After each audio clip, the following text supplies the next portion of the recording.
Yeah, coming at y'all with another video. This is the book of Acts 2 and 17, and it reads, "And it shall come to pass in the last days, saith Yahweh, I will pour out my spirit upon all flesh, and your sons and your daughters shall prophesy, and your young men shall see visions, and your old man shall dream dreams." This is Joel 2 and 28, and it reads, "And it shall come to pass afterward that I will pour out my spirit upon all flesh, and your sons and your daughters shall prophesy, your old men shall dream dreams, your young men shall see visions."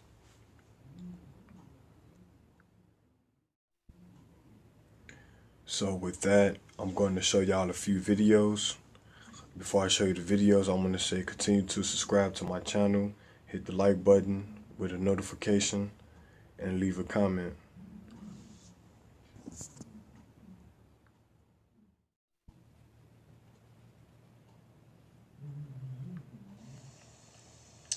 Hey everyone, this is my first YouTube video and pretty much speaking about some of the dreams that the Lord has been showing me for almost a year now. Yeah, next month would be a year that I started having end time dreams as of last November. And it's getting more and more intense with each dream that I'm getting. Before I was just documenting them on a notepad and here and there sharing it on Facebook through writing, but I think the intensity is just a lot now, and I felt the need to just get them all out in one video. And those who have an ear, let them hear. So here it goes. I'll try to make it as quick as possible, but the most intense one that I had recently, I'm going to start from now and go back. As of last night, actually, I dreamt of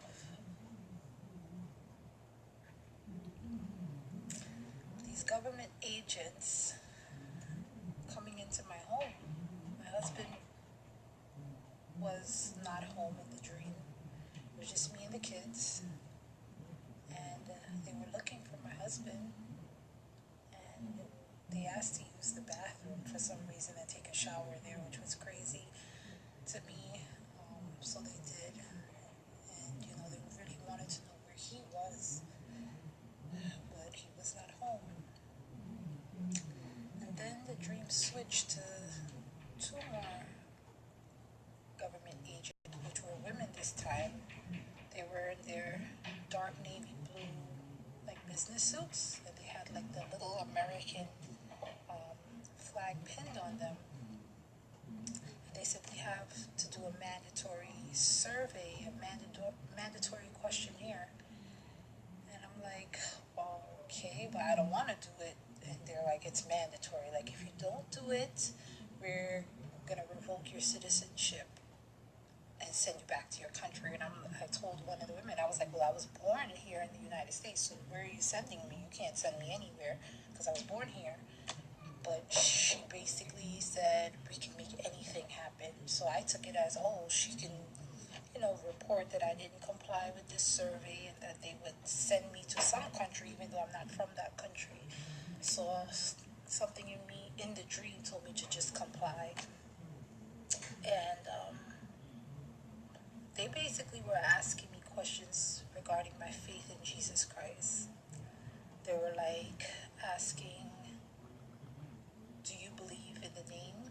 And I'm like, what name? What name are you talking about? Because they didn't, I didn't think they would ask religious questions. They're government agents, so I didn't think. And they were like, you know the name. So I was like, are you talking about the name Jesus? And she covered like something in her chest, like as if she was wired. Her and the other woman that she was with, they covered something like got scared and they were like, don't say it out loud. So I was like, what is going on? But she covered herself and she was like, they're taping us. They're taping us. Don't say it out loud. So I'm like, why do I have to keep quiet because of the name Jesus? So she was like, just comply. Like she was warning me on the low, like just comply with the questions and don't give too much information. So I was like, I'm sorry, I'm not gonna sit here and deny his name. I'm not denying his name. You want me to say yes but not say his name? So like they looked like they were like getting not angry but like a little frustrated because I pretty much had a big mouth in the dream. And she was like, we believe in him too. Trust me, we believe in him, but we can't let them know.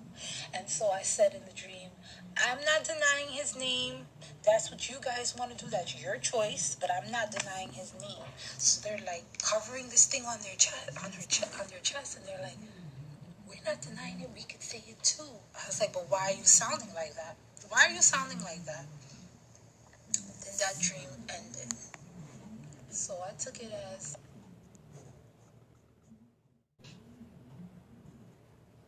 okay, so I don't have much time to share my dream on my video. It's only showing 5 minutes or so, and I'm looking kind of crazy, but I don't care because I need to get this message. I've been delaying it for so long, and I know that the Lord wants me to share with you guys. So in this dream, there was 2 parts of the dream, and now you guys know that I don't usually come in here unless there's something for me to share about what God has given me, or if there's like some support that I need from you guys, and just a place to come, you know, with all my crazy divorce stuff. Anyways, I don't want to take this time talking about that. So the Lord gave me a dream in which the message mainly was for me, but I totally know that God also wants you guys to be aware of this, and it could be spiritual food for you guys. So okay, so the first part of the dream I'll share another time, but the second part of the dream was about me being, I was like on a cliff of some sort, on a beach, and I could see like because of the hill or the cliff or whatever it was, I could see the bottom, and there's a lot of people and they're all, you know, doing beach stuff. And then all of a sudden, out of nowhere, it's a big, huge, and I'm talking about huge, like tsunami tidal wave looking thing. And it was really clear water. And I remember seeing in the water, I saw people like floating around. I don't know how to describe it, but just figures of people, you know, and they look pretty tormented. And so then I, out of automatic, like, oh no, I gotta go warn the people, I go forward, and the Lord like put his hand on me and stopped me from going forward and said no. And I knew it was the Lord because I felt his presence. I couldn't see him, but I could feel his presence. And so then I saw some people like digging a hole to try to like make the water go in there, but I just like was looking at it like, oh, that's kind of smart. But then the Lord was like, it's not gonna work. Like it's gonna shift the sand into it. And then so I went forward again to try to warn them, and the Lord was like, he put his hand on me again, and I'm kind of looking at him like, what, you know, why can't I go? I didn't ask, but it was like, that was what I was thinking. And so the Lord just said, it's too late. And in that moment, I felt peace. But I woke up, and when I woke up, I felt, and I guess the reason why I felt peace is because I believed the Lord. I trusted the Lord that it was too late. But when I woke up, I just remember feeling such sorrow, like bitter sorrow. And it took me so long. I'm trying not to get emotional, but it took me so long to videotape this because every time I talk about it, I get emotional. So anyways, I just remember I didn't know these people, you know. I had no reason to feel that passionate about them because I didn't know them. But I just remember thinking like, oh, how sad that they gonna die, eternally. But in the dream, I felt peace because I know that God knows their heart, and God knows that they were just rebellious people, and they would have never picked him, no matter how much more time they were given.